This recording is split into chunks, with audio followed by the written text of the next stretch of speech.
வேதத்தின் தியானத்துக்காக வெளிப்படுத்தல் 3வது அதிகாரம் அதில் 1 - 6 வரை வாசிப்போம். மைக்கில் வேகமாக வாசிங்க. சர்தை சபையின் தூதனுக்கு நீ எழுத வேண்டியது என்னவென்றால், தேவனுடைய 7 ஆவிகளையும் 7 நட்சத்திரங்களையும் உடையவர் சொல்லுகிறதாவது, உன் கிரியைகளை அறிந்திருக்கிறேன். நீ உயிருள்ளவன் என்று பெயர் கொண்டிருந்து செத்தவனாயிருக்கிறாய். நீ விழித்து கொண்டு சாகிறதுக்கு ஏதுவாய் இருக்கிறவர்களை ஸ்திரப்படுத்து. உன் கிரியைகள் தேவனுக்கு முன் நிறைவுள்ளவனாக நான் காணவில்லை. ஆகையால் நீ கேட்டு பெற்றுக்கொண்ட வகையை நினைவு கூர்ந்து அதை கை கொண்டு மனம் திரும்பு. நீ விழித்திராவிட்டால் திருடனைப் போல் உன்மேல் வருவேன். நான் உன்மேல் வரும் வேலையை அறியாதிருப்பாய். ஆனாலும் தங்கள் வஸ்திரங்களை அசுத்தப்படுத்தாத சில பேர் சர்தையிலும் உனக்குண்டு. அவர்கள் பாத்திரவான்களானபடியால் வெண் வஸ்திரம் தரித்து என்னோட கூட நடப்பார்கள். ஜெயங்கொள்ளுகிறவனவனோ அவனுக்கு வெண் வஸ்திரம் தரிப்பிக்கப்படும். ஜீவ புஸ்தகத்திலிருந்து அவனுடைய நாமத்தை நான் கிறுக்கி போடாமல் என் பிதா முன்பாகவும் அவருடைய தூதர்கள் முன்பாகவும் அவன் நாமத்தை அறிக்கையிடுவேன். ஆவியானவர் சபைகளுக்கு சொல்லுகிறதை காதுள்ளவன் கேட்க கடவன் என்று எழுது. ஆமென். ஜெபம் பண்ணுவோம். நல்ல பிதாவே, இந்த வார்த்தைகளுக்காக கர்த்தரை துதிக்கிறோம். இந்த வானத்தை பூமியும் படைத்த தேவனுடைய வசனம், இந்த வசனங்களை பரிசுத்த ஆவியானவர் எங்கள் விலைக்கு கற்றுத்தாரும். இந்த செய்தி பகுதியெல்லாம் பரிசுத்த ஆவியானவரே பேசும். அடியானை ஒரு பாத்திரமாய் பயன்படுத்தும். வந்திருக்கிற மக்களோடு பரிசுத்த ஆவியானவர் இடைபடுவீராக, இயேசு நாமத்திலே ஆமென். ஆண்டவருக்கு மகிமை உண்டாகட்டும். நாம் இந்த வெளிப்படுத்தல் 3வது அதிகாரத்தில் சர்தை சபையின் தூதனுக்கு எழுத வேண்டியது என்னவெனில், தேவனுடைய 7 ஆவிகளையும் 7 நட்சத்திரங்களையும் உடையவர் சொல்லுகிறதாவது, அதாவது பிதாவாகிய தேவன் சொல்லுகிறதாவது, ஸ்தோத்திரம், உன் கிரியைகளை அறிந்திருக்கிறேன். நீ உயிருள்ளவன் என்று பெயர் கொண்டிருந்தும் செத்தவனாய் இருக்கிறாய். ஸ்தோத்திரம். ஆண்டவருடைய வசனம் சொல்லுகிறது, உன் கிரியைகளை நான் அறிந்திருக்கிறேன். ஸ்தோத்ரா, நீ உயிருள்ளவன் என்றும் பெயர் கொண்டிருந்தும் செத்தவனாய் இருக்கிறாய். நேற்று திறப்பின் வாசல் ஜெபத்துக்கு வந்த ஊழியக்காரர் சொன்ன, ஒரு 3 பகுதி இருக்கிறது வளர்ச்சியில். ஒன்று இப்படி மேலே போய் மேலே நோக்கி போயிட்டே இருக்கிறது. இன்னொன்று இப்படி தேக்க நிலையில் இப்படி நிற்கிறது சம நிலைமையில். இன்னொன்று வீழ்ச்சி, கீழ் நோக்கி. அப்போது அவர் சொல்லும் பொழுது இந்த தேக்க நிலையில் நிற்கிறதும் இந்த வீழ்ச்சின்னு சொல்கிறது 2 ஒன்று தான். ஏன்னா தேக்க நிலையில் நிற்கிறது வளர்ச்சி இல்லாமல் இப்படி நிற்கிறது, அது ஒரு நாள் வீழ்ச்சிக்குள்ளே தான் போகுது. ஆக இப்படி வளர்ச்சியை நோக்கி போய்கொண்டிருக்கிறதா அது ஜெயம் உள்ளதா, வெற்றி பெற்றதாக அது போய்கொண்டே இருக்கும். அல்லேலூயா. இங்கே வசனம் சொல்லுகிறது, உன் கிரியைகளை நான் அறிந்திருக்கிறேன். நீ உயிருள்ளவன் என்று பெயர் கொண்டிருந்தும் நீ செத்தவனாய் இருக்கிறாய். அல்லேலூயா. பாருங்கள், இந்த உலகத்திலே நம்முடைய பார்வையெல்லாம் இவர்களெல்லாம் உயிருள்ளவர்கள். நீ உயிருள்ளவன் என்று பெயர் கொண்டிருந்தும் செத்தவனாய் இருக்கிறாய். நம்ம கண்களில் எப்படி தெரியும்னா இவங்கெல்லாம் உயிருள்ளவர்கள். ஆமீன். அந்த பார்வை என்ன பார்வைன்னா, சும்மா சரீர பிரகாரமாக உயிரோடு இருக்கிறாங்க. ஆனால் ஆண்டவருடைய பார்வை எப்படின்னா ஆவிக்குரிய பார்வை. அல்லேலூயா. ஆவிக்குரிய பார்வையிலே எப்படி இருக்கிறாங்க? செத்தவர்களாய் இருக்கிறார்கள், வளர்ச்சி அடையாமல் இருக்கிறார்கள், வீழ்ச்சியை நோக்கி போய்கொண்டிருக்கிறார்கள், தேக்க நிலையிலேயே நிற்கிறார்கள். அல்லேலூயா. ஆனால் அவர்கள் யாராக இருக்கிறார்கள்? அவர்கள் செத்தவர்களாக இருக்கிறார்கள். அதனால தான் ஆண்டவரிடத்துல ஒரு மனுஷன் கேட்டால், ஆண்டவரே எங்கள் அப்பாவை நான் அடக்கம் பண்ணிட்டு வரேன். ஆண்டவர் சொன்னார், மரித்தவர்களை மரித்தவரே அடக்கம் பண்ணட்டும். ஆமென். நீ என்னை பின்பற்றி வா. ஆமென்.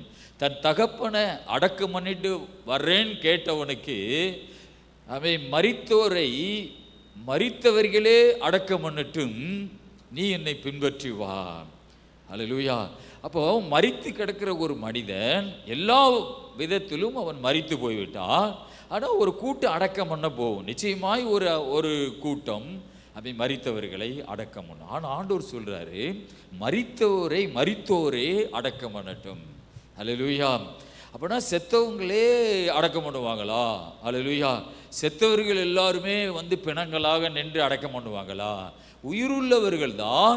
ஆனால் ஆண்டவருடைய பார்வையிலே அவர்கள் எப்படி இருக்கிறார்கள்? மரித்தவர்களாக இருக்கிறார்கள். அதனால தான் நீ பார்க்கறது மாதிரி நான் பார்க்கறது இல்லைன்னு ஆண்டவர் சொல்லுகிறார். அல்லேலூயா.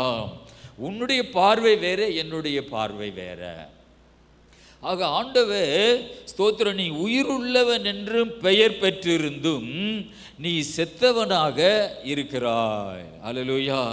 இன்னொரு மொழிபெயர்ப்பு பைபிளில், உன் செயல்களை நான் அறிவேன், நீ பெயரளவில் தான் உயிரோடு இருக்கிறாய், உண்மையில் நீ இறந்து விட்டாய். அந்த மொழிபெயர்ப்பு பைபிளில், உன் செயல்களை நான் அறிந்திருக்கிறேன், நீ பெயரளவில் தான் உயிரோடு இருக்கிறாய், உண்மையில் நீ இறந்து விட்டாய். அந்த வசனம் இன்னொரு பைபிள் மொழிபெயர்ப்பு அப்படி சொல்லுகிறது, பெயரளவில் தான் நீ உயிரோடு இருக்கிறாய், ஆனால் உண்மையில் நீ இறந்து விட்டாய். இந்த இறந்து விட்டாய்ன்னு சொல்றது ஆவிக்குரிய வாழ்க்கையிலே இறந்து விட்டாய். அல்லேலூயா. அப்போ ஆண்டவர் இந்த உலகத்திலே மனிதர்களை ரெண்டு விதமாக பிரிக்கிறார்கள். ஒன்று புத்தியுள்ள ஸ்திரீகள், இன்னொன்று புத்தி இல்லாத ஸ்திரீகள். ஒன்று உயிருள்ளவர்கள், இன்னொன்று மரித்து போனவர்கள். ஆமென். 1 தீமோத்தேயு 5ஆம் அதிகாரம் 6ஆம் வசனம் சொல்லுகிறது. வாசிப்போமா? 1 தீமோத்தேயு 5ஆம் அதிகாரம் 6ஆம் வசனம்.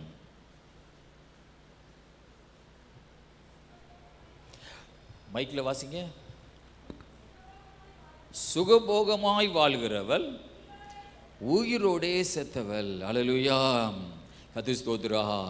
பாருங்கள், சுகபோகமாய் வாழ்கிறவள் உயிரோடே செத்தவள். இன்னொரு மொழிபெயர்ப்பு பைபிளில், சுய இன்பத்துக்கு ஆசைப்படுகிறவள் அவள் மரித்தவளாக இருக்கிறாள் அப்படின்னு இருக்குது. சுய இன்பத்துக்கு ஆசைப்படுகிறவள் மரித்தவளாகவே இருக்கிறாள். இந்த பைபிளில் சுகபோகமாய் வாழ்கிறவள் உயிரோடே செத்தவள். அப்போ இந்த உலகத்திலே ஸ்தோத்திரம், கடவுள் பார்க்கிற பார்வை, கடவுளை தேடாமல், பைபிளை படிக்காமல், சபைக்கு போகாமல், சபைக்கு போனாலும் ஆவிக்குரிய வாழ்க்கையிலே தேக்க நிலைமையிலே இருந்து கொண்டே இருப்போமானால், ஆவிக்குரிய சபைக்கு போனாலும் வீழ்ச்சியை நோக்கி போய்கொண்டே இருப்போமானால், நாம் யாராக இருக்கிறோம் என்றால் நாம் செத்து போனவர்களாக இருக்கிறோம். ஆமென். நாம் உண்மையிலேயே, அந்த பைபிள் சொல்லுகிறது, உண்மையிலேயே நீ மரணத்தை நீ ஸ்தோத்திரம், உண்மையில் நீ இறந்து விட்டாய். இன்னொரு மொழிபெயர்ப்பில், உண்மையில் நீ இறந்து விட்டாய். அல்லேலூயா. ஆக தேவனுடைய பிள்ளைகளே, நாம் ஆண்டவருடைய சபைக்கு போனாலும் நாம் ஆவிக்குரிய வாழ்க்கையிலே உயிருள்ளவர்களாக வாழ வேண்டும். ஆவிக்குரிய வாழ்க்கையிலே பரிசுத்தமாய் வாழ வேண்டும். ஆவிக்குரிய வாழ்க்கையிலே ஆண்டவர் பார்க்கிறது மாதிரி நீ உயிருள்ள ஒரு கூட்டத்தோடு, ஒரு ஜீவனுள்ள ஒரு கூட்டத்தோடு நீ வாழ்கிற ஒரு குடும்பமா, ஒரு மனிதனா, ஒரு மனுஷியா நீ இருக்க வேண்டும். அல்லேலூயா. ஆனால் நாம இந்த எல்லாம் பெருசாக எடுப்பது கிடையாது. நமக்கு தேவை பணம், நமக்கு தேவை ஏதாவது ஒரு வழியிலே நாம் இந்த உலகத்தில் வாழணும். ஆனால் ஆண்டவருக்கு முன்னாடி என்னதான் பெருசாக காணப்படுகிறது? நீ ஆவிக்குரிய வாழ்க்கையிலே வளரணும். அல்லேலூயா. நீ ஜெயிக்கிறவனா இருக்கணும். பாருங்க, அந்த 5ஆம் வசனம் சொல்லுகிறது, அதே வெளிப்படுத்தல 3:5, ஜெயம் கொள்ளுகிறவன் எவனோ அவனுக்கு வெண் வஸ்திரம் தரிப்பிக்கப்படும், ஜீவ புஸ்தகத்திலிருந்து அவனுடைய நாமத்தை நான் கிறுக்கி போடாமல் என் பிதா முன்பதாகவும் அவனுடைய தூதர் முன்பதாகவும் அவன் நாமத்தை அறிக்கையிடுவேன். ஆவியானவர் சபைகளுக்கு சொல்லுகிறதை காதுள்ளவன் கேட்க கடவன். அப்படி என்றால் ஒரு ஜெயிக்கிற ஒரு வாழ்க்கை இருக்கிறது. அல்லேலூயா. நம்ம எல்லாருமே ஆண்டவருடைய ஆவிக்குரிய சபையில தான் இருக்கிறோம். ஆனால் சில பேர் ஜெயிக்கிறவர்களாக இருப்பார்கள். ஆமென். சில பேர் மந்த நிலைமையிலே, தேக்க நிலைமையிலே இருப்பார்கள். சில பேர் வீழ்ச்சியை நோக்கி கொண்டு போவார்கள். அல்லேலூயா.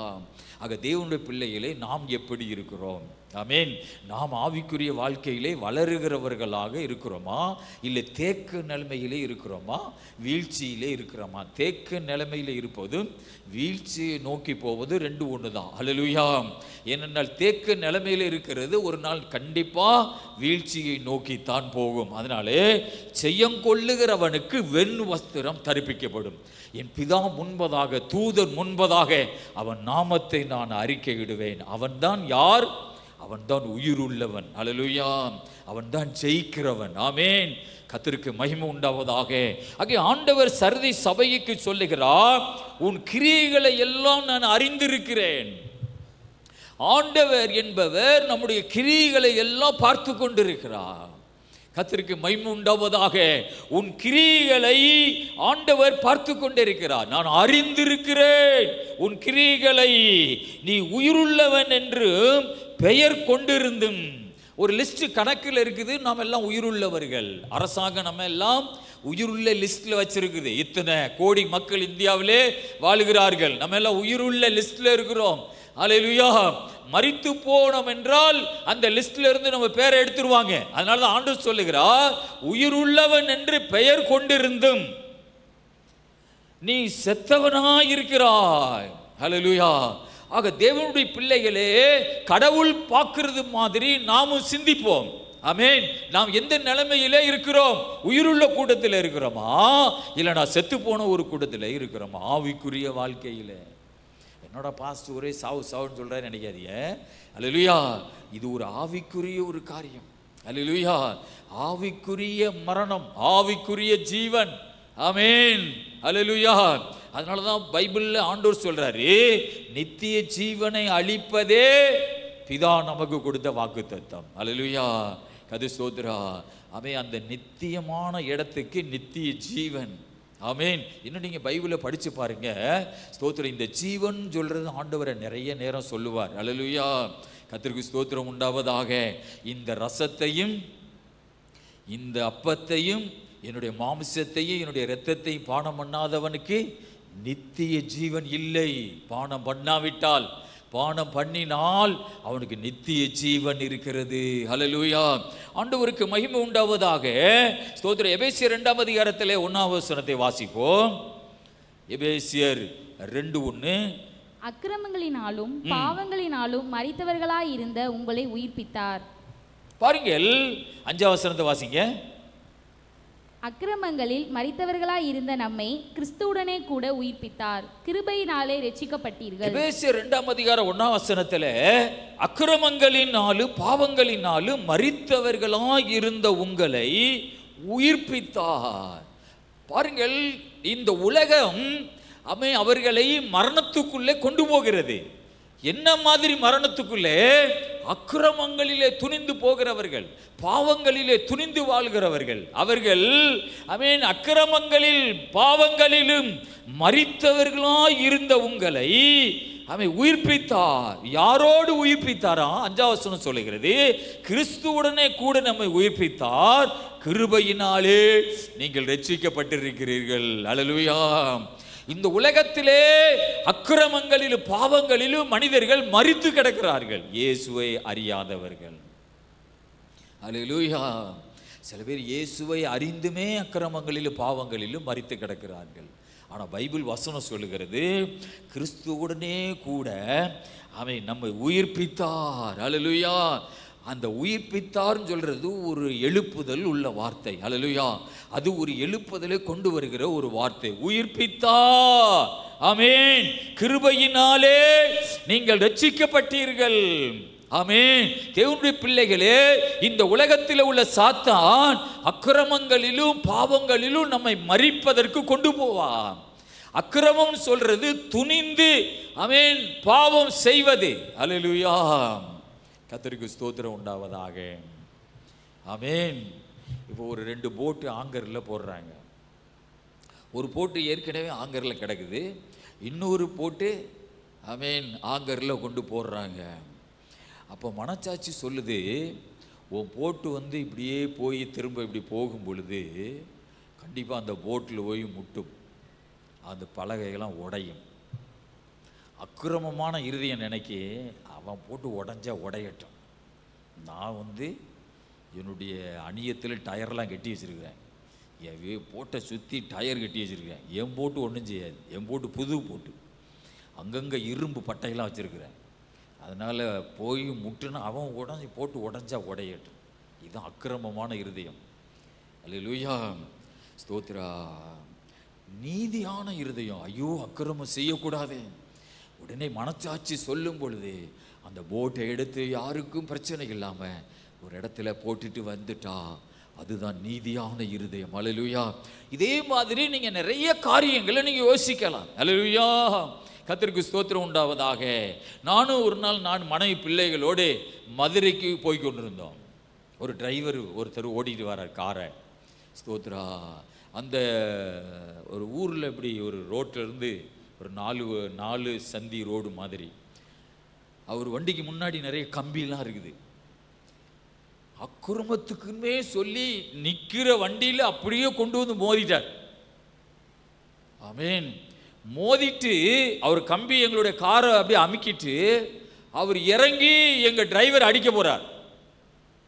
அவர் ஒரு ஆள் தான் இருக்காரு, நமக்கு வெளியூர். ஸ்தோத்ரா. ஆனால் நம்ம பாஸ்டராக இருக்கிறோம். உடனே நான் சொல்கிறேன், பிரதர் நீங்கள் பிரேக் போட்டிருக்கலாம்ல, பையத்தான் கொண்டு வந்து முட்டை விடுறாரு. நல்லாவே தெரியுது ஒரு சின்ன சேதத்தை உண்டாக்கும்னு சொல்லி திட்டமிட்டே வர்றான். ஆனால் எங்கேயோ வச்சு பிரேக் போட்டிருக்கலாம். நீங்கள் பிரேக் போட்டிருக்கலான்னு சொன்னால் அவன் முகத்தை இப்படி திருவிக்கிட்டான். ஏன்னா அக்கிரமத்துக்குமே வந்திருக்கிறான். ஆக எனக்கு தெரியும் அவன் ரொம்ப காலம் வாழ மாட்டான்னு எனக்கு தெரியும். ஏன்னா இதே மாதிரி எத்தனை பேருக்கு அவன் இந்த உலகத்தில் அக்கிரமங்களை செய்திருப்பான். அல்லேலூயா. நான் ஒரு தேவனுடைய மனுஷன். அவனை எப்படியோ கொஞ்சம் பேர் வந்து சமாதானப்படுத்தி எங்கள் காரு நெளிஞ்சிருச்சு. அவன் காருக்கு முன்னாடி பெரிய கம்பி இருக்குது, ஆனால் எங்கள் டிரைவரை பிடிச்சி அடிக்க வர்றான். எவ்வளோ பெரிய அக்கிரமமான இருதயம் பாருங்க. அல்லேலூயா. ஸ்தோத்ரா.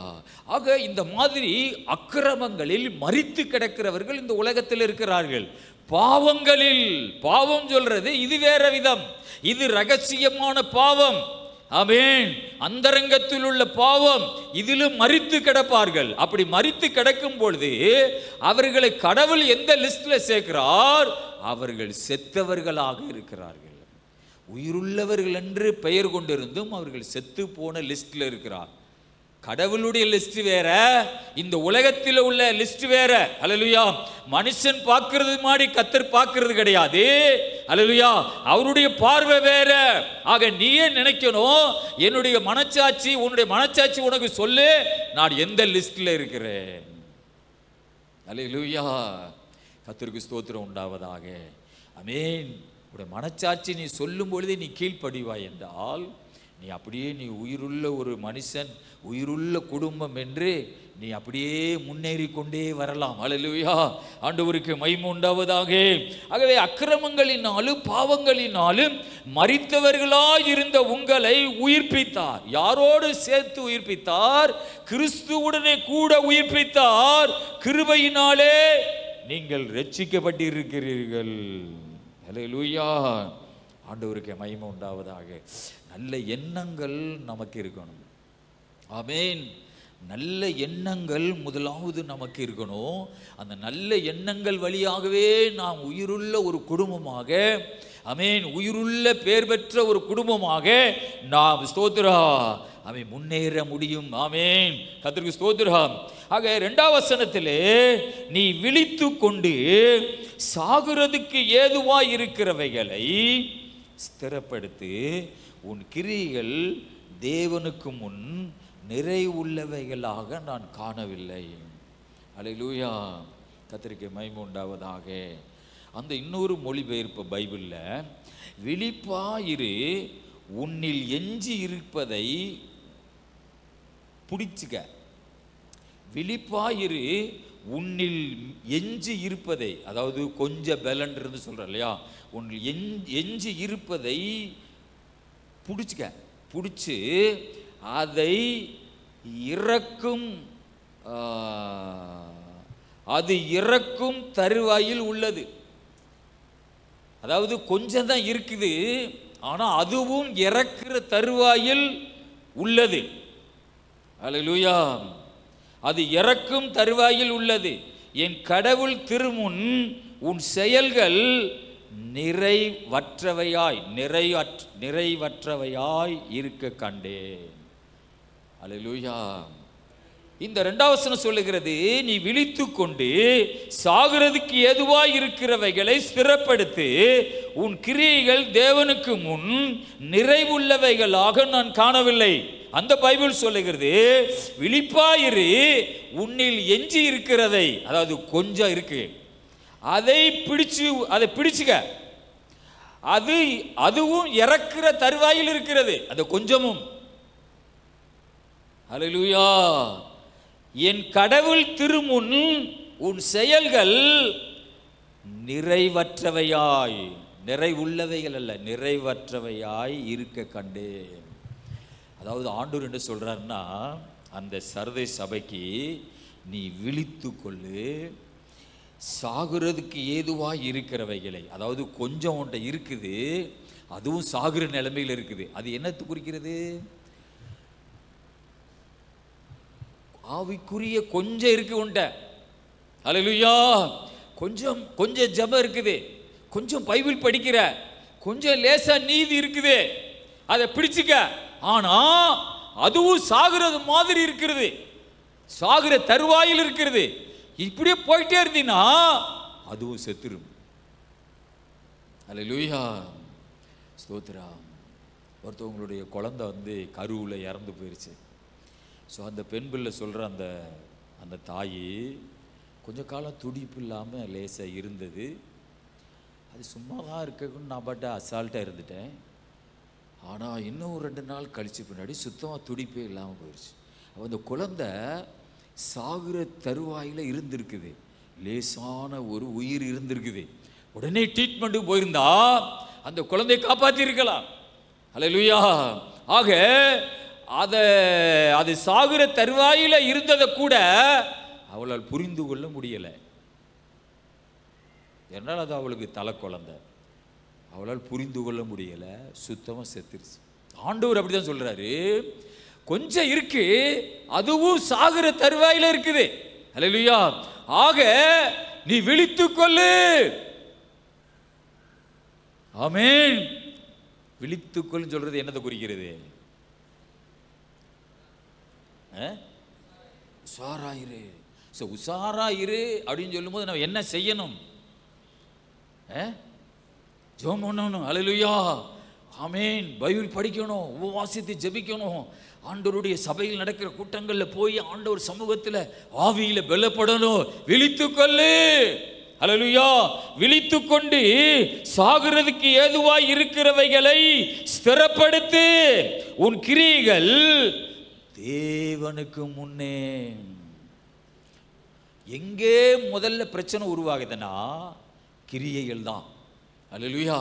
கிரியையை தான் அது உயிரை கொல்றதா மாறுது, சாகிறதுக்கு ஏதுவா கொண்டு போகிறது. உன் கிரியைகள் சரியில்லை, உன்னுடைய செயல்கள் சரியில்லை. அல்லேலூயா. ஆமென். உன் கிரியைகள் தேவனுக்கு முன், உன் செயல்கள் தேவனுக்கு முன் நிறைவுள்ளவைகளாக நான் காணவில்லை. அல்லேலூயா. கர்த்தருக்கு மகிமை உண்டாவதாக. அதனால அங்கே பைபிளில் அப்போஸ்தலர் 10ஆம் அதிகாரத்தில் 1 to 4 வரை வாசிங்க பார்ப்போம். அப்போஸ்தலர் 10ஆம் அதிகாரம் வேகமாக வாசிங்க. இத்தாலியா பட்டணம் எண்ணப்பட்ட பட்டாளத்திலே 100க்கு அதிபதியாகிய கொர்நேலியு என்னும் பெயர் கொண்ட ஒரு மனுஷன் செசரியா பட்டணத்திலே இருந்தான். அவன் தேவ பக்தி உள்ளவனும் தன் வீட்டார் அனைவரோடும் தேவனுக்கு பயந்தவனுமாயிருந்து ஜனங்களுக்கு மிகுந்த தருமங்களை செய்து எப்பொழுதும் தேவனை நோக்கி ஜெபம் பண்ணி கொண்டிருந்தான். பகலில் ஏறக்குறைய 9ஆம் மணி நேரத்திலே தேவனுடைய தூதன் தன்னிடத்தில் வரவும் கொர்நேலியுவே என்று அழைக்கவும் பிரத்யட்சமாய் தரிசனம் கண்டு அவனை உற்று பார்த்து பயந்து, ஆண்டவரே என்ன என்றான். அப்பொழுது அவன், உன் ஜெபங்களும் உன் தருமங்களும் தேவனுக்கு நினைப்பூட்டுதலாக அவர் சந்நிதியில் வந்து எட்டியிருக்கிறது. பாருங்கள், இங்கே அந்த தேவ தூதன் சொல்லுகிறான், உன்னுடைய தர்மங்களும் உன்னுடைய ஜெபங்களும் தேவனுடைய சந்நிதியிலே வந்து எட்டி இருக்கிறது. அல்லேலூயா. இந்த கொர்நேலியு ஒரு புறஜாதியான், யூதன் கிடையாது, ஒரு புறஜாதியான். 100 ராணுவ வீரர்களுக்கு தலைவனாக இருக்கிறார். ஆனால் இந்த கொர்நேலியு தேவ பக்தி உள்ளவன், பிதாவாகிய தேவன் மேல தேவ பக்தி உள்ளவன். ஆமென். நல்ல மனுஷன், ஜனங்களுக்கு தர்மம் பண்ணுகிறவன். அல்லேலூயா. தேவனுக்கு பயந்து நடக்கிறவன். ஆனால் அப்படிப்பட்ட ஒரு மனிதன் அதிகமாக ஜெபம் பண்ணுகிறார், அதிகமாக தானம் தர்மம் பண்ணுகிறார். ஆக கடவுளுடைய தூதன் அந்த ஜெபத்தில் தோன்றி அவனுடைய வீட்டுக்குள்ளே தான் தோன்றி அவனுடைய வீட்டுக்குள்ளேயே தூதன் வருகிறார். அல்லேலூயா. பாருங்கள், யோசுவா காலத்தில் யோசுவா ஒரு இடத்துல ஜெபம் பண்ணிக்கிட்டு இருக்கிறார். ஆயி பட்டணத்தில் தோல்வியை கண்ட பின்பு ஒரு தூதன் உருவின பட்டயத்தோடு நின்று கொண்டிருக்கிறார். யோசுவா கேட்கிறான், நீர் எங்களை சேர்ந்தவரா இல்லை எங்கள் எதிரியை சேர்ந்தவரா என்று கேட்கிறான். அந்த ராணுவ வீரன் போல ஒருத்தர் நிற்கிறார். அந்த மனுஷன் சொல்லுகிறான், நான் உங்களை சேர்ந்தவரும் அல்ல உங்கள் எதிரிகளை சேர்ந்தவரும் அல்ல, நான் கர்த்தருடைய சானாதிபதியாய் புறப்பட்டு வந்தேன். ஆக ஆயி பட்டணத்தின் மேலே இப்படி யுத்தம் பண்ணு என்று சொல்லுகிறான். அந்த தேவதூதன் சொல்லுகிறான், உன் காலில் இருக்கிற செருப்பை கலட்டி தூக்கி வீசிரு, இந்த இடம் ஒரு பரிசுத்தமான ஒரு இடம். அப்படிப்பட்ட ஒரு தேவதூதன் வீட்டுக்குள்ளே வந்திருக்கிறார். அப்போ வீட்டுக்குள்ளே தேவதூதன் வரணும்னா வீடு எப்படி இருந்திருக்கும்? செருப்பையே கலட்டி தூர போடுன்னு சொல்ற ஆண்டவர், ஆண்டுடைய தூதன் வீட்டுக்குள்ள வருவார் என்றால் வீடு எப்படி இருந்திருக்கும்? அல்லேலூயா. அந்த வீடு கடவுள் தங்குகிற ஒரு பரிசுத்தமான ஒரு வீடாக இருந்திருக்கிறது. தேவதூதன் கொர்நேலி வீட்டுக்குள்ள தோன்றி. அல்லேலூயா. சில பேருடைய வீட்டுக்குள்ள நம்மளே போக முடியாது, அப்புறம் எப்படி கடவுளுடைய தூதன் வர்றது? அல்லேலூயா. ஆமென். சில பேர் வீட்டுக்குள்ள நம்மளே போக முடியாது, அந்த வீடு அவ்வளவு நாத்தமா இருக்கும். ஆமென். அந்த வீட்டுக்குள்ள பயங்கரமான அசுத்தங்கள் குடிகொண்டிருக்கும். ஆமென். நம்ம வர்றது தெரிஞ்சுதான் டிவி ஆஃப் பண்ணியிருப்பாங்க. அதுக்கு முன்னாடி 9 தாரா 8 தாரா அங்கே 7 தாரெல்லாம் வந்துட்டு போய்க்கிருந்துருப்பான் அந்த டிவியில். அல்லேலூயா.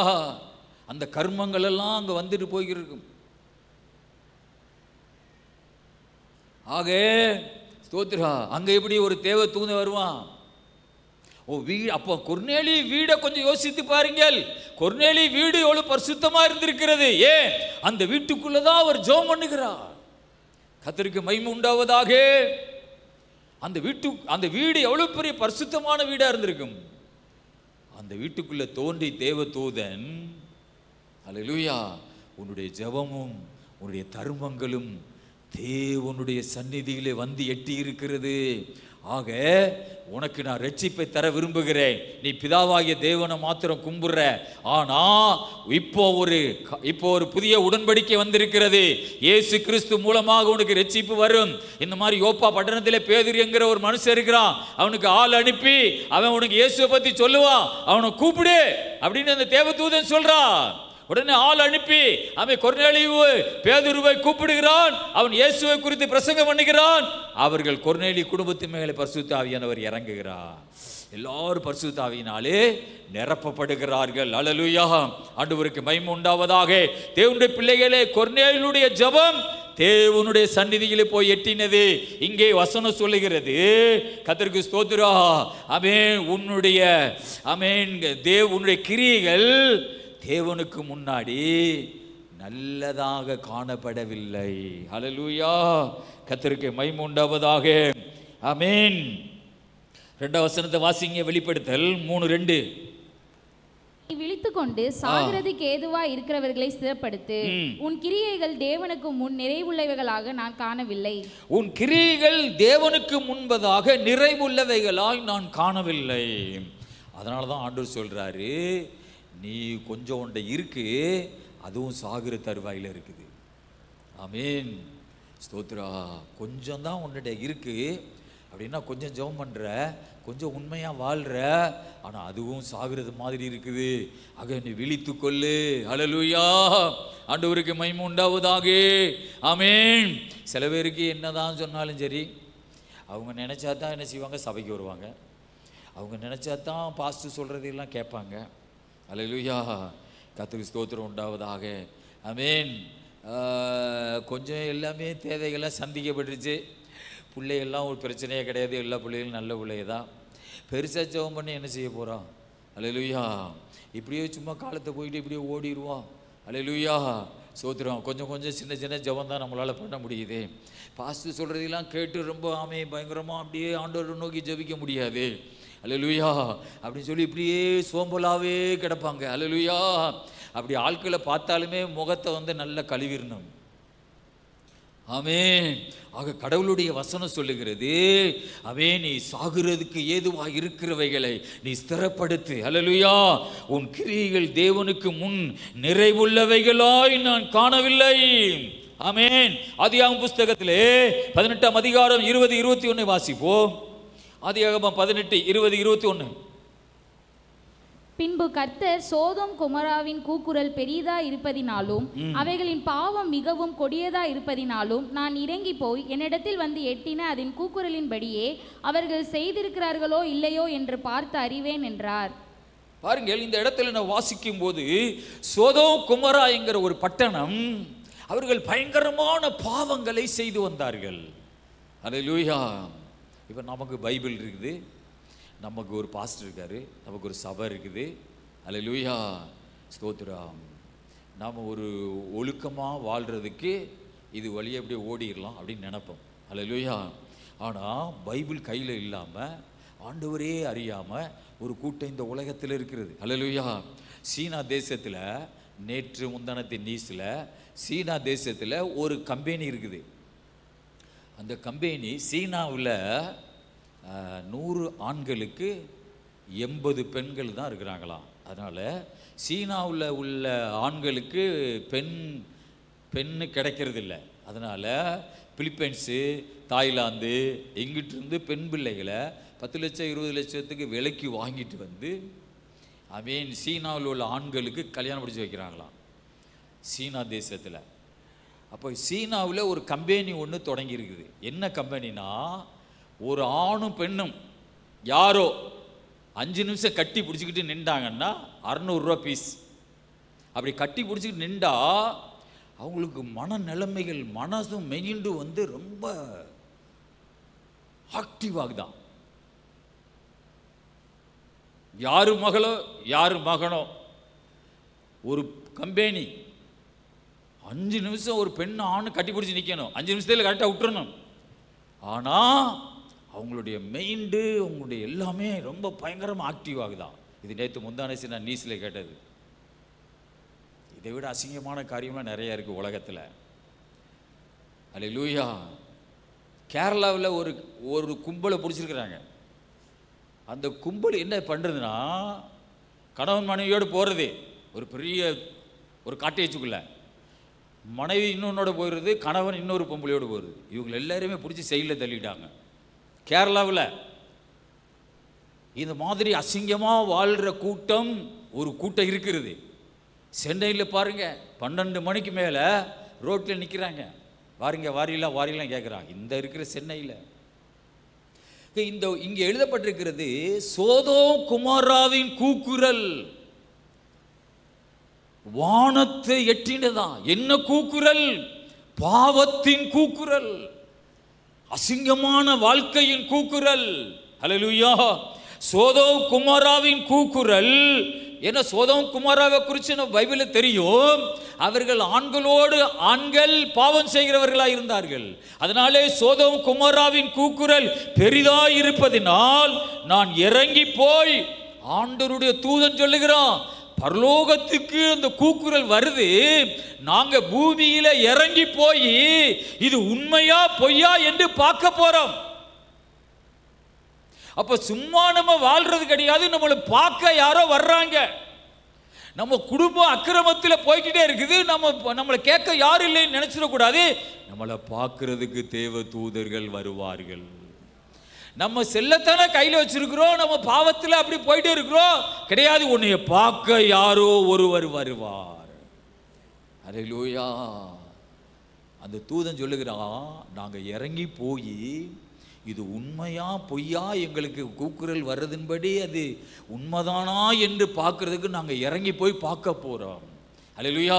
உன் குடும்பத்தை பார்க்கறதுக்கு ஒரு ஆள் இருக்குது, உன் ஊரை பார்க்க ஒரு ஆள் இருக்குது, உன் தனிப்பட்ட வாழ்க்கையை பார்க்கறதுக்கு ஆண்டவர் தம்முடைய தூதனை வைச்சிருக்கிறார். என்னை பார்க்க யாருமே இல்லை, நான் என்ன செஞ்சாலும் அதை கேட்கறதுக்கு யாருமே கிடையாது அப்படின்னு நினச்சிடக்கூடாது. அல்லேலூயா. சோதோம் குமராவின் கூக்குரல் பெரிதாய் இருப்பதனால் நான் இறங்கி போய் என்னிடத்தில் வந்து எட்டின அதன் கூக்குரல் படியே அவர்கள் செய்திருக்கிறார்களோ இல்லையோ என்று பார்த்து அறிவே. அதனால ஆண்டவர் சர்தை சபைக்கு சொல்லுகிறார், உன் கிரியைகள் தேவனுக்கு முன்னாடி நிறைவுள்ளவைகளாக நான் காணப்படவில்லை. ஆக கொஞ்சம் கொஞ்சமா செத்துக்கிட்டு இருக்க. அவன் இந்த சாகுறதுக்கு ஏதுவா இருக்கிறவைகளை நீ பிடிச்சிக்காத, சாக விட்டுறாத. அதுக்கு உடனே ட்ரீட்மெண்ட் பாரு, விழித்துக்கொள். அல்லேலூயா. உன் செபத்தை பெருக பண்ணு, நீ கர்த்தருக்கு உண்மையா வாழ ஆரம்பி. அல்லேலூயா. ஆண்டவரை தேடு. ஆமென். கர்த்தருக்கு மகிமை உண்டாவதாக. ஸ்தோத்திரா. ஆமென். பாருங்கள், கூக்குரல்படி அவர்கள் செய்திருக்கிறார்களோ இல்லையோ என்று பார்த்து அறிவேன். அங்கே அந்த தூதர்கள் இறங்கி வந்த பொழுது லோத்து வீட்டுக்குள்ள 2 தூதர்களும் இருக்கிறாங்க. அந்த ஊர்ல உள்ள ஆண்கள்லாம் வந்துட்டாங்க. இந்த 2 ஆம்பளைகளையும் எங்களுக்கு வெளியே விடுங்க, அவங்களோட நாங்கள் பாவம் செய்ய போறோம்னு கேட்குறாங்க. 2 தூதர்கள் தான் வந்திருக்கிறாங்க, ஆண்கள் உருவத்தில் வந்திருக்கிறாங்க. அல்லேலூயா. அந்த உலகத்தில் உள்ள அந்த ஊரில் உள்ள மனிதர்களாக வந்து கேட்குறாங்க, அந்த 2 பேரை எங்கள்கிட்ட வெளியே கொண்டு வாங்கன்னு சொல்கிறாங்க. லோத்து சொல்கிறா, எனக்கு 2 பெண் பிள்ளைகள் இருக்கிறாங்க, அவங்களுக்கு உங்கள் இஷ்டப்படி. இல்லை, அதெல்லாம் வேணாம், அந்த 2 ஆம்பளைகளை மட்டும் எங்களுக்கு வெளியே விடுங்க. அப்போ இந்த தூதர்கள் கணிச்சாங்க, நம்ம பரலோகத்துக்கு அந்த கூக்குரல் வந்தது உண்மைதான், இவனுல உயிரோட விடவே கூடாது. அல்லேலூயா. ஆக தேவனுடைய பிள்ளைகளே, ஸ்தோத்திரா, நம்ம அக்கிரமமாக வாழ்ந்தா என்ன, நம்ம பாவத்தில் வாழ்ந்தா என்ன அப்படின்னு நீ இருக்கும் பொழுது உன் வீட்டை வச்சு பக்கத்தில் உள்ள வீட்டுக்காரனுக்கு அதே நோய் பிடிக்கும். அது அந்த நோய் அப்படியே கிராமத்தை பிடிக்கும், அந்த கிராமம் அப்படியே ஊரை பிடிக்கும். ஆக உன்னால தான் அந்த ஊர் கெட்டு போனது. நீ ஜெபம் பண்ணினா, நீ பரிசுத்தமா வாழ்ந்தினா, நீ கர்த்தருக்கு உண்மையா வாழ்ந்தினா இந்த பாதிப்பு பக்கத்து வீட்டுக்காரனுக்கு வரும். அல்லேலூயா. அவன் அந்த பாதிப்பு அப்படி இந்த கிராமத்துக்கு வரும், அந்த பாதிப்பு அந்த ஊருக்கு வரும். பாதிப்புனா ஜெபிக்கிறவர்களா மாறுவாங்க. அல்லேலூயா. உன்னால நான் கெட்ட, என்னால நீ கெட்டன்னு சொல்லி பரலோகத்தை நரகத்தில் போய் மயிர்முடி சண்டையெல்லாம் நடக்குமா? அல்லேலூயா. பைபிள் இருக்குது, உன்னால தான் நான் கெட்ட, என்னால தான் நீ கெட்டன்னு சொல்லி மயிர்முடி சண்டையெல்லாம் நரகத்தில் நடக்குமா? பல் கடிப்பு இருக்குது. ஆமென். பல்ல கடிப்பாங்களாம். ஆமென். ஆக தேவ பிள்ளையே, நீ பரிசுத்தமா வாழ்ந்தா அந்த பாதிப்பு பக்கத்து வீட்டுக்காரனுக்கு வரும். பாருங்க, ஒரு குடும்பம் எவ்வளவு உண்மையா வாழ்றாங்க, எவ்வளவு பரிசுத்தமா வாழ்றாங்க. அல்லேலூயா. கர்த்தருக்கு மகிமை உண்டாவதாக. ஆமென்.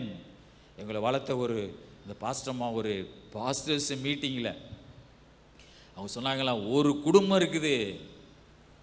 ஆமென். அந்த குடும்பம் கணவன் மனைவிக்கு என்னைக்கா சண்டை வந்திருக்கா? அவங்க எவ்வளோ சாட்சியாக வாழ்கிறாங்க. அல்லேலூயா. இந்த தீவில் நிறைய ஊழியக்காரங்களும் சொல்லுவாங்க. அல்லேலூயா. இந்த மாதிரி ஒரு வாழ்க்கை வாழும் பொழுது அது இன்னொருத்தனை பாதிக்கும். ஆமென். பாதிக்கும்னா அவனையும் அதுக்குள்ளே கொண்டு வரும், நம்மளை மாதிரி வாழ வைக்கும். அல்லேலூயா. ஆக தேவ பிள்ளையே, நீ அப்படி வாழும் பொழுது நீ ஒரு ஜெயம் உள்ளவனா மாறுகிற. உன்னுடைய பேரை ஆமென் ஆண்டவராய் இயேசு கிறிஸ்து பிதாவுக்கு முன்பதாக, தூதர்களுக்கு முன்பதாக அறிக்கை பண்ணுவான். உன்னை பார்த்து யாராவது நல்லவங்க சொல்லுவாங்களா? கொஞ்சம் யோசித்து பாரு. என்னை பார்த்த யாராவது நல்ல குடும்பம், நல்ல சகோதரி, நல்ல சகோதரன்னு சொல்லுவாங்களா? அந்த பேர் உனக்கு வருமா? அல்லேலூயா. அப்படின்னா நான் பைபிள் வச்சிருந்த என்ன புண்ணியம், என்ன பிரயோஜனம்? அல்லேலூயா. உன்னை நல்ல ஒரு சகோதரி, நல்ல ஒரு சகோதரன் என்று சொல்லுவார்களா? பைபிள் கையில் வச்சிருக்கிறோம். அல்லேலூயா. நான் இந்த பைபிளை வச்சுட்டு நேத்தெல்லாம் அழுதுகிட்டே இருந்தேன். ஆண்டவர் எவ்வளோ நல்லவர். என்ன சத்தியத்தை பார்த்து தெரியுமா? ஆதாம் எலும்பில் இருந்து, ஆதாம் லாவில் இருந்து ஒரு எலும்பை எடுத்து லிப்புனியுடைய மேரேஜுக்கு செய்தி எடுக்கும்பொழுது இந்த எலும்பில் இருந்து எடுத்து ஒரு ஏவாளை செஞ்சார். கடவுள் சும்மா ஒரு கம்பை எடுத்து, ஒரு கல் எடுத்து ஒரு ஏவாளை செஞ்சுருக்கலாம். ஒரு எலும்பை உருவி ஒரு பெண்ணை செஞ்சுருக்காருன்னா, இந்த பெண்ணு எவ்வளவு ஆணோடு சம்பந்தப்பட்டவளாக இருக்கிறாள். அப்போ இந்த ஆணு பெண்ணை குறித்து யோசிக்கும் பொழுது கடவுள் எவ்வளவு மகிமையான ஒரு தெய்வம் அப்படின்னு யோசிக்கும்போது நான் உண்மையை அழுதுட்டேன். நான் கடவுள் ஒரு கம்புக்குச்சி எடுத்து ஏவாளை செஞ்சிருக்க முடியாதா? கடவுள் ஆதாம் லாவில் இருந்து ஒரு எலும்பை உருவி ஒரு பெண்ணை உருவாக்குகிறார் என்றால் இந்த ஆணும் பெண்ணுக்கும் எவ்வளவு ஒரு பிணைப்பை கர்த்தர் வைத்திருக்கிறார் அப்படின்னு யோசிக்கும் போது எனக்கு தேவன் எவ்வளவு மகத்துவமானவர் அப்படின்னு நானே அழுதுட்டேன். அல்லேலூயா. இதே மாதிரி பைபிள் வசனங்களை படிக்கும் பொழுது ஆண்டவர் எவ்வளோ மகிமையான ஒரு தெய்வம் அப்படின்னு ஒரு சிந்தை நமக்கு வருகிறது. அல்லேலூயா. அதனால நீங்க பைபிளை நல்லா தியானம் பண்ணுங்க. அல்லேலூயா. கர்த்தருக்கு மகிமை உண்டாவதாக. ஆமென். ஆகவே தேவ பிள்ளைகளே, 3ஆம் வசனத்தை வாசிப்போம். ஆகையால் நீ கேட்டு பெற்றுக்கொண்ட வகையை நினைவு கூர்ந்து அதை கை கொண்டு மனம் திரும்பு. நீ விழித்திராவிட்டால் திருடனை போல் உன்மேல் வருவேன், நான் உன்மேல் வரும் வேலையை அறியாதிருப்பாய். அல்லேலூயா.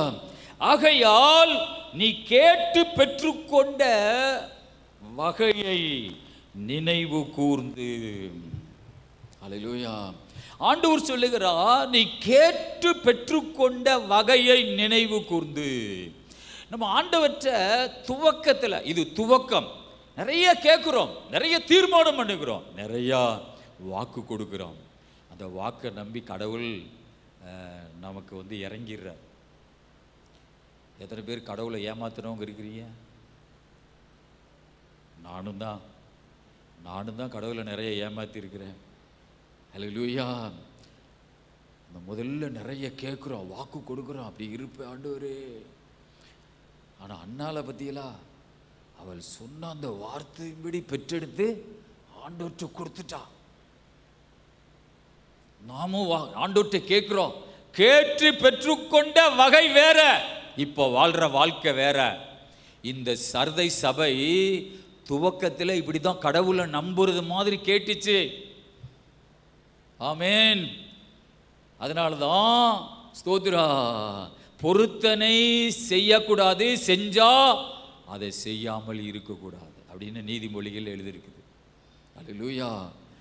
ஆண்டவர் சொல்றாரு, நீ துவக்கத்தில் கேட்டில, அப்புறம் பெற்றுக்கொண்டில, ஆனால் அதை இப்போ மறந்துட்ட. சர்தை சபையே, நீ கேட்டு பெற்றுக்கொண்ட வகையை நினைவு கூர்ந்து அதை கை கொண்டு அதை நீ திரும்ப புடி. ஆமேன்.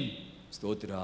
கேட்டு பெற்றுக்கொண்டில, அதை மறந்துடாத, அந்த இடத்துக்கு நீ வா. ஆமேன். அந்த ஜெபத்தை நீ யோசித்து பார்.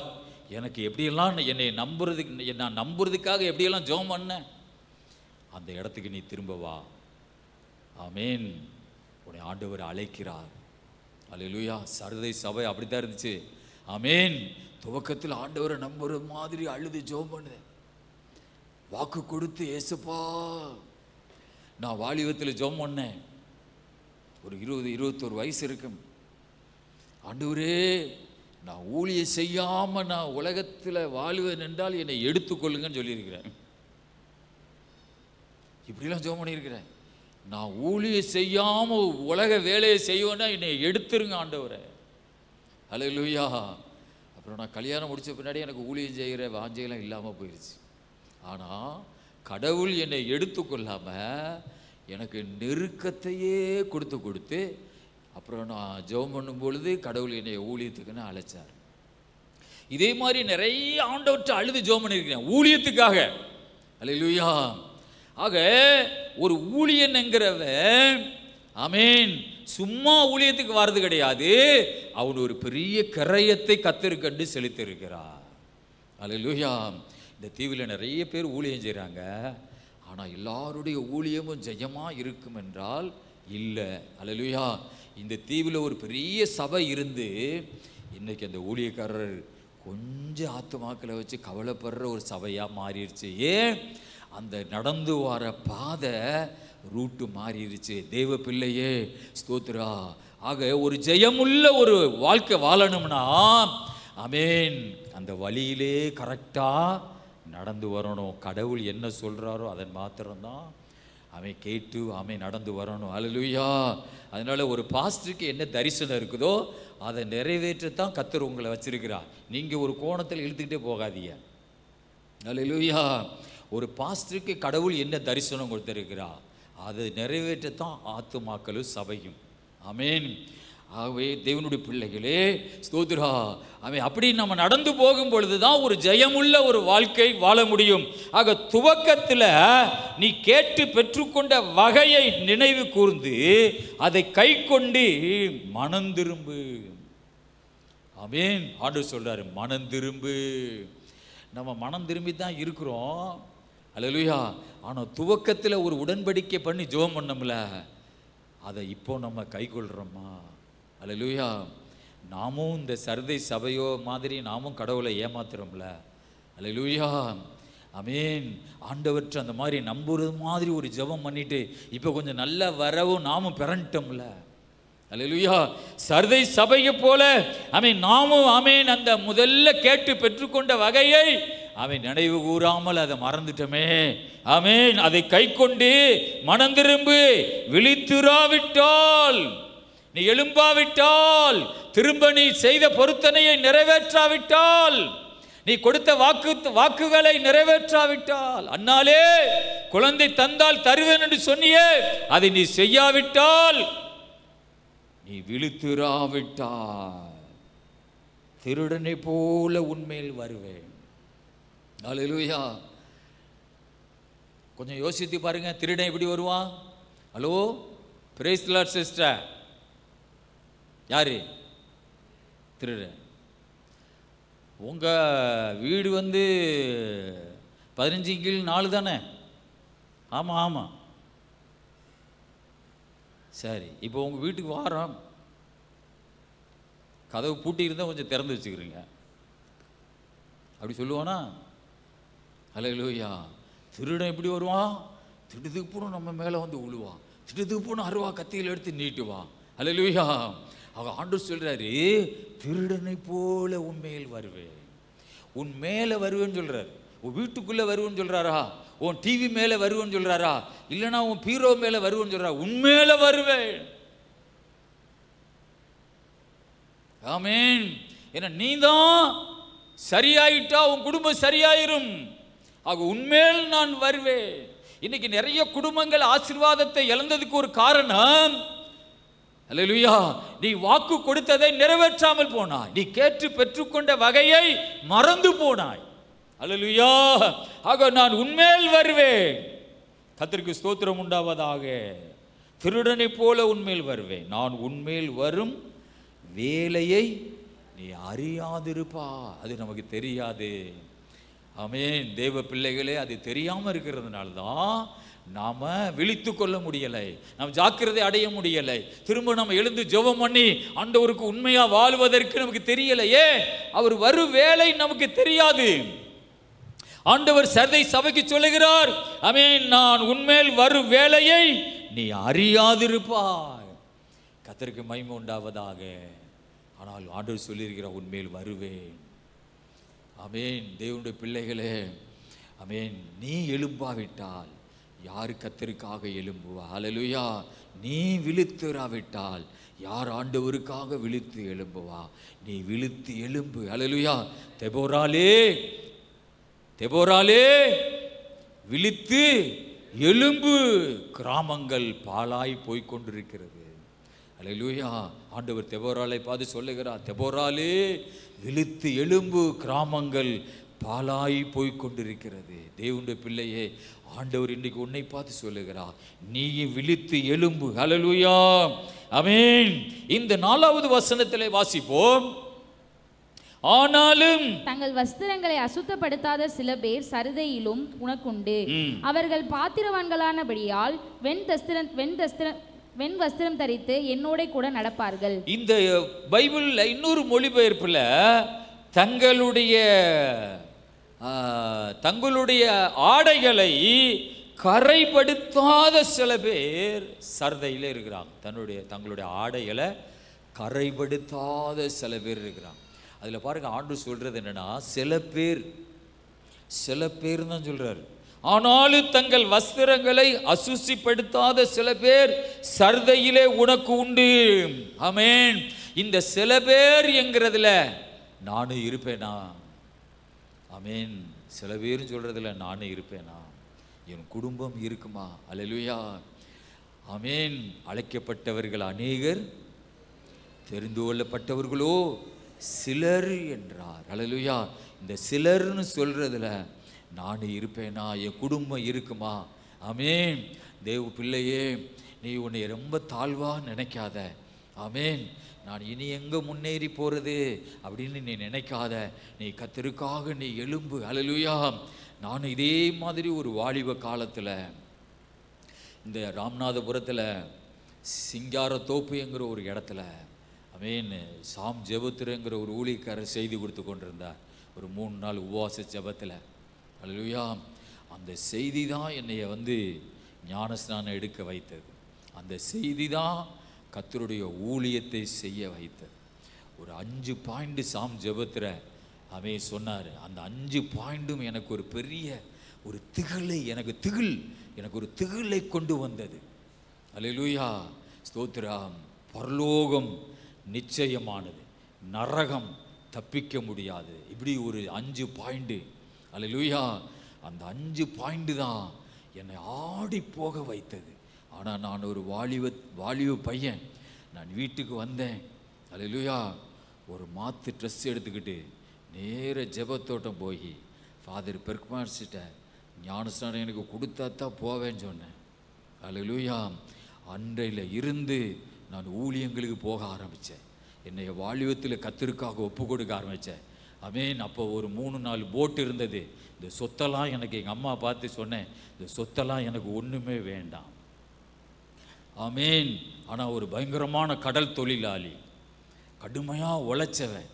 அல்லேலூயா. எனக்கு ஒன்றுமே வேண்டாம்னு சொல்லிட்டு போயிட்டேன். என்னை அப்படியே விட்டுருங்க. எவ்வளோ பெரிய கிரயத்தை நான் செய்திருப்பேன் பாருங்க. அல்லேலூயா. எங்கள் அம்மா உட்காந்து அழுக ஆரம்பித்தாங்க. ஆமென்.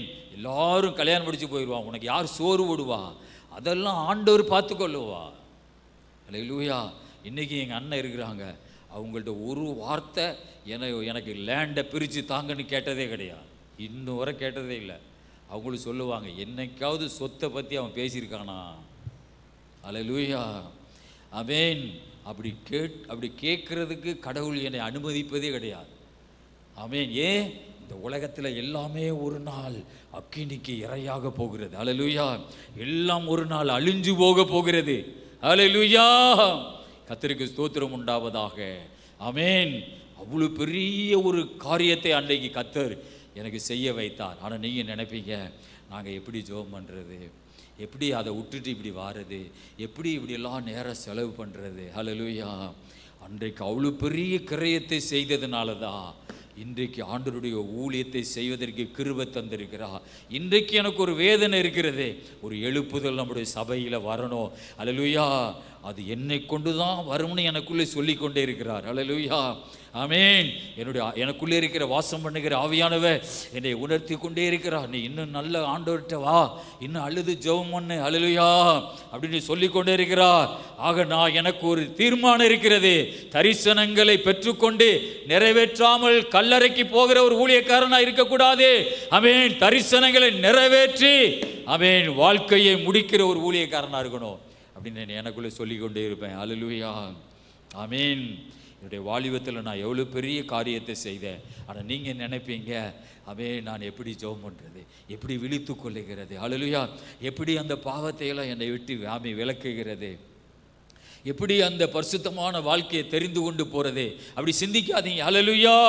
ஆண்டவர் சொல்லுகிறார், ஸ்தோத்திரா, சில பேர் உன் சபையில் இருக்கிறாங்க, ஆமென், தங்களுடைய ட்ரெஸ்ஸை கூட கரை பிடிக்காம பார்த்து கொள்றவங்க. எவ்வளோ பெரிய அருமையான வார்த்தை பத்தியெல்லாம். மனசல்ல, வெளியே இருக்கிற ட்ரெஸ்ஸில் கூட கரைபடாத சில பேர் சரதையில் இருக்கிறாங்க. ஒரு அல்லேலூயா சொல்லுவோம் ஆண்டவருக்கு. அவன் எவ்வளோ பெரிய பரிசுத்தவானா இருந்திருக்கிறாங்க. அல்லேலூயா. ஆமென்.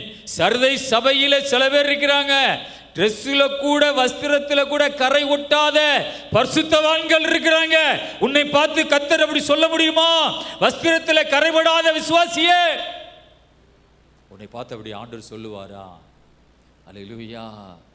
உண்மையிலே நீங்கள் பாக்கியவான்களாக இருப்பீங்க. அல்லேலூயா. கர்த்தர் ஸ்தோத்திரா. வெள்ளை சேலை உடுத்தி, வெள்ளை சட்டை உடுத்தி, வெள்ளை சிப்பாய் கட்டி, வெள்ளை வேட்டி கட்டி, தாமே ட்ரெஸ்ஸில் கூட ஒரு அழுக்கு ஒட்டக்கூடாதுன்னு மனசும் சுத்தமாக வச்சு, வஸ்திரங்களும் ஒரு தேவ தூதனை போல வாழ்கிற எத்தனையோ மக்கள் இந்த உலகத்தில் இருக்கிறாங்க. ஆனால் ஆண்டுடைய வசனம் சொல்லுகிறது, இருதயத்தையும் பரிசுத்தமாக்கி வஸ்திரத்திலும் கரை ஒட்டாமல் பார்த்து கொள்ளுகிற சில பரிசுத்தவான்கள் உன் சபையில் இருக்கிறார்கள். அவர்கள் பாத்திரவான்களானபடியா. எதுக்கு பாத்திரவான்கள்? பரலோகத்துக்கு. ஆமென். பரலோகத்துக்கு பாத்திரவான்களானபடியால் வெண் வஸ்திரம் தரித்து. அல்லேலூயா. யாரோடே கூட நடப்பார்கள்? என்னோடே கூட நடப்பார்கள். அல்லேலூயா. ஆண்டவர் இயேசு சொல்லுகிறார், என்னோடே கூட நடப்பார்கள். எவ்வளவு பெரிய மகிழ்ச்சியான ஒரு வார்த்தை. அல்லேலூயா. ஆமென். பிரதமரோடு நடப்பார்கள், முதலமைச்சரோடு நடப்பார்கள், கலெக்டரோடு நடப்பார்கள் அல்ல. இயேசு சொல்லுகிறார், என்னோடே கூட நடப்பார்கள். ஆமென். யாரோடு கூட நடக்க ஆசை? இயேசுவோடு கூட நடக்க ஆசை. அல்லேலூயா. ஆமென். உன் கிரியைகளுக்கு பலன் இருக்கிறது. அல்லேலூயா. ஆண்டு சொல்கிறார், என்னோடு கூடவே நடப்பார்கள். ஆமென். ஆண்டவருக்கு மகிமை உண்டாவதாக. ஆமென். ஒரு சபை வச்சிருந்தாங்களே ஒரு பெரிய காரியம் இல்லை. அந்த சபையில் வெண் வஸ்திரம் தரிக்கிறவர்கள் பாத்திரவான்கள், கர்த்தருக்கு பிரியமான பாத்திரமான பிள்ளைகள் எழும்பணும். அல்லேலூயா. அப்படி நீ எழும்பும் பொழுதுதான் ஆவியான ஒரு சபையில கிரியை செய்வார். அல்லேலூயா. ஆமே. 5 வசனம் சொல்லுகிறது, செய்யம் கொள்ளுகிறவன் எவனோ அவனுக்கு வெண் வஸ்திரம் தரிப்பிக்கப்படும். அவனுக்கு வெண் வஸ்திரம் தரிப்பிக்கப்படும். ஜீவ புஸ்தகத்திலிருந்து அவனுடைய நாமத்தை நான் கிறுக்கி போடாமல். ஏற்கனவே அவன் பேர் ஜீவ புஸ்தகத்தில் எழுதப்பட்டிருச்சு. அல்லேலூயா. அவனுடைய பேரு ஜீவ புஸ்தகத்திலிருந்து கிறுக்கி போடாமல் என் பிதா முன்பதாகவும் என் தூதர்கள் முன்பதாகவும் அவன் நாமத்தை நான் அறிக்கையிடுவேன். சும்மா கிடையாது ஆவிக்குரிய வாழ்க்கை. அல்லேலூயா. கர்த்தர் ஸ்தோத்திரா. ஆமென். அல்லேலூயா. நம்ம லேண்டு பத்திரம் முடிக்க போகும்போது பத்திர ஆஃபீஸில் அங்கே ஒரு ரேடியோவில் வந்துகிட்டே இருக்குது. அல்லேலூயா. ஆமென். இப்போ நான் ஒரு பத்திரம் முடிக்க போகிறேன்னா அந்த பத்திரம் முடிக்க போகும்போது என் பேரை சொல்லி அங்கே ஒளிபெருக்கில் வந்துக்கிட்டே இருக்கும். ஆமென். எழுத்து போட்டுக்கிட்டே இருப்பாங்க. இந்நாள் பத்திரம் முடிக்க வர்றார், இவருக்கு ஒரு பத்திரம் முடிக்க போகுது. ஆமென். அந்த பேர் அப்படியே அந்த அங்கே உள்ள ஸ்பீக்கரில் சொல்லிக்கிட்டே இருப்பாங்க. திருமண பதிவு பண்ண போகிறோம்னா அங்கே திருமண பதிவுன்ற பேரை சொல்லிக்கிட்டே இருப்பாங்க. அங்கே உள்ளவங்களுக்கெல்லாம் நம்ம பேர் போயிட்டே இருக்கும். ஆமென். நம்ம இப்போ பத்திரம் பதிஞ்ச உடனே, நம்ம திருமண பதிவு முடிஞ்ச உடனே நம்ம பேரை அமர்த்திட்டு அடுத்த வரிசையில் இன்னொருத்தருடைய பேர் வரும். அல்லேலூயா. அதுவே ஒரு பெருமையாக இருந்தா பரலோகத்தில் யாருக்கு முன்னாடி? பிதாவாகிய தேவனுக்கு முன்னாடி, ஆயிரக்கணக்கான தூதர்களுக்கு முன்னாடி அவன் நாமத்தை நான் அறிக்கையிடுவேன். ஆமென். பரலோகத்தில் அதை இழந்துடக்கூடாது. அல்லேலூயா. ஆமென். கர்த்தருக்கு ஸ்தோத்திரம். அவன் நாமத்தை நான் அறிக்கையிடுவேன். ஆமென். கர்த்தருக்கு மகிமை உண்டாவதாக. ஆக தேவ பிள்ளையே, ஆண்டவர் என்ன சொல்லுகிறா? உனக்கு ஒரு வெற்றி வாழ்க்கை இருக்குது, உனக்கு ஒரு ஜெயமுள்ள ஒரு வாழ்க்கை இருக்குது. ஆனால் ஆமென், கொஞ்சம் உன்கிட்ட இருக்கு, அதுவும் சாகுறது தருவாயில் இருக்குது. அல்லேலூயா. அதை நீ விழித்து கொண்டு அதை ஸ்திரப்படுத்து, அதை விழித்து கொண்டு அதை அதிகப்படுத்து. ஆமென். அதை ஸ்திரப்படுத்தி அதில் இருந்து நீ பெருகு.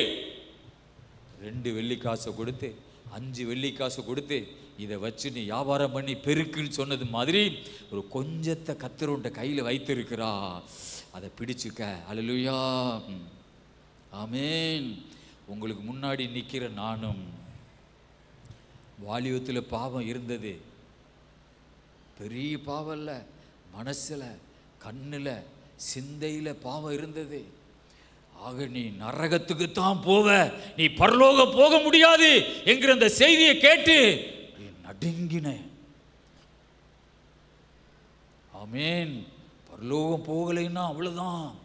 நான் நடுங்கி உடனே போய் ட்ரெஸ் எடுத்துகிட்டு போய் ஜெபத்தோடத்தில் ஞானஸ்தானம் எடுத்தேன். அல்லேலூயா, ஆமேன். தேவ பிள்ளையே, எனக்கும் கொஞ்சம் தான் இருந்தது. ஆமே, கொஞ்சம் ஆமே நீதியா வாழ்ற என்ன இருந்தது, கொஞ்சம் பரிசுத்தம் இருந்தது. அல்லேலூயா, அதை பிடிச்சு கொண்டு அதிலிருந்து பெருக பண்ணினேன்.